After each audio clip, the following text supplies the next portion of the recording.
Kini kita akan ke berita terpopuler di hari ini. Kita lihat untuk yang pertama ada kelemahan Putin yang tersingkap.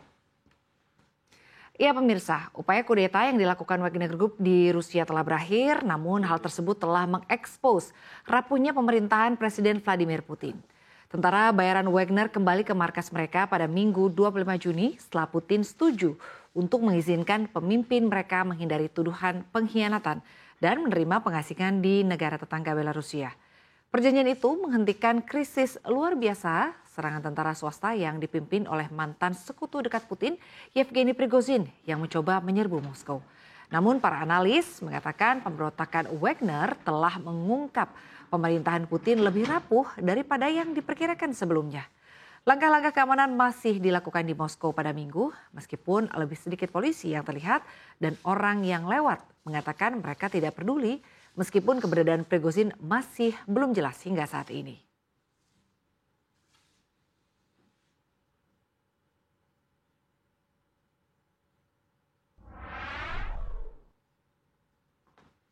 Ya, dan kini kita ke berita terpopuler selanjutnya mengenai sosok yang selamatkan Putin. Kelompok tentara bayaran Wagner Group batal melakukan kudeta di Rusia dan hal itu tidak lepas dari campur tangan Presiden Belarusia Alexander Lukashenko. Menurut layanan pers Kepresidenan Belarusia, keputusan Kepala Wagner Group Yevgeny Prigozhin untuk membatalkan kudeta mengikuti intervensi tidak terduga oleh Lukashenko.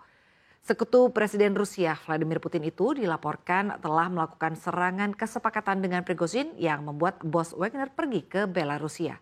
Salah satu kesepakatannya adalah kasus pidana terhadap bos tentara bayaran yang akan dibatalkan dan pasukan Wagner akan dimasukkan ke dalam struktur militer formal dengan menandatangani kontrak dengan Kementerian Pertahanan Rusia.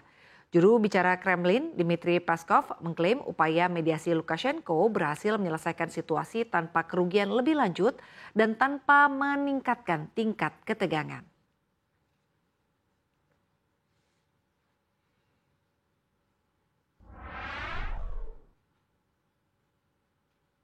Dan kini kita ke berita terpopuler yang selanjutnya. Ini ada capres pilihan pengusaha kakap.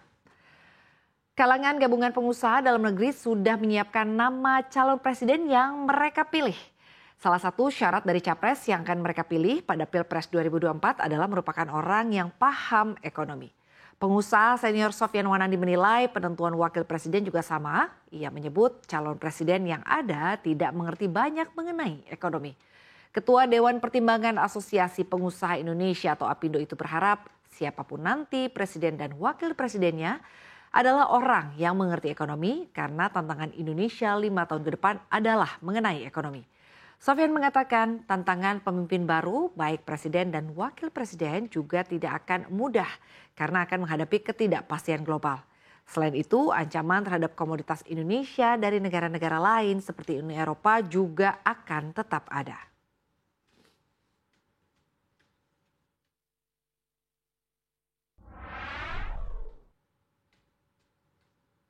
Kita ke berita terpopuler selanjutnya adalah mengenai sosok cawapres Anies.